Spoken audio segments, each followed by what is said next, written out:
Pembelajaran kali ini adalah tentang teks berita. Ini adalah materi kelas 8 semester 1 untuk pelajaran bahasa Indonesia. Selamat menyaksikan.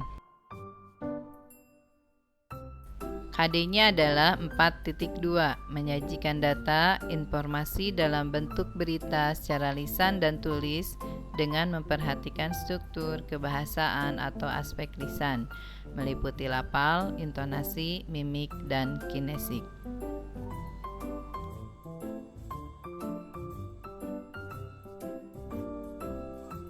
Tujuan pembelajarannya adalah setelah mengikuti pembelajaran dengan teknik pengelolaan kelas number head together, teknik penyampaian isi pembelajaran problem based learning, dan teknik berbahasa impromptu, siswa diharapkan dapat A. Menentukan minimal satu data, informasi dalam bentuk berita dengan tepat.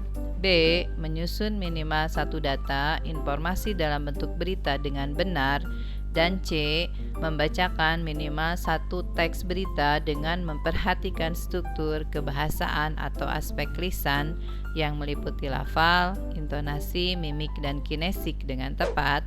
Melalui pembelajaran ini, siswa diharapkan dapat memiliki sikap jujur, disiplin, dan bertanggung jawab. Materi di video pembelajaran ini meliputi tentang menulis berita. Yang pertama, unsur-unsur berita. Yang kedua, struktur teks berita. Yang ketiga, kaidah kebahasaan dalam teks berita. Yang keempat adalah menulis berita. Dan yang terakhir adalah membacakan berita.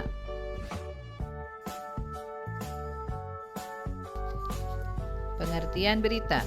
Teks berita adalah teks yang berisi tentang segala sesuatu yang terjadi di dunia yang disebarkan melalui berbagai media seperti radio, televisi, internet, situs web, maupun media lainnya.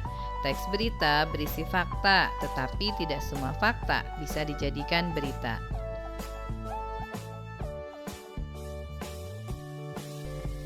Unsur-unsur berita adalah biasa disingkat dengan 5W plus 1H. 5W plus 1H itu singkatan dari what, where, when, who, why, dan how. Sedangkan dalam bahasa Indonesia biasa disingkat menjadi adik Simba. Adik Simba itu singkatan dari apa, di mana, kapan, siapa, mengapa, dan bagaimana.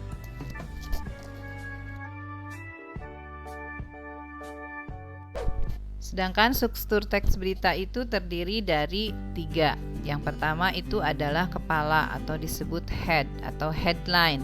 Di sini berisi tentang informasi yang terpenting. Di sini itu ada isinya tentang 5W plus 1H atau unsur-unsur berita tadi. Kemudian bagian yang kedua adalah tubuh atau disebut neck. Berisi informasi penting atau informasi pendukung. Kemudian yang terakhir adalah ekor atau body. Berisi informasi kurang penting atau hanya informasi tambahan. Sedangkan di paling awalnya itu diisi judulnya. Kaidah kebahasaan yang ada di dalam teks berita adalah yang pertama, menggunakan kalimat langsung dan kalimat tidak langsung. Yang kedua, menggunakan kata kerja mental.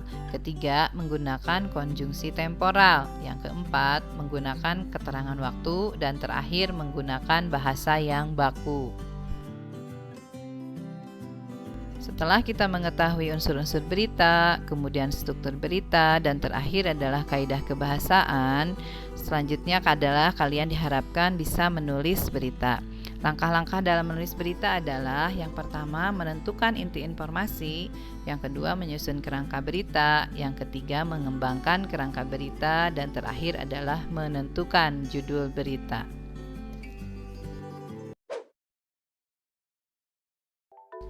Setelah kalian bisa menuliskan berita, selanjutnya adalah kalian diharapkan mampu membacakan berita.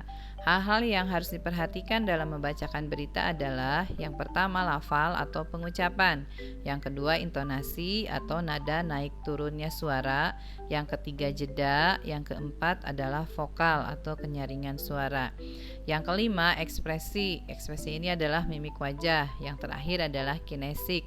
Kinesik ini sikap tubuh dalam membacakan berita.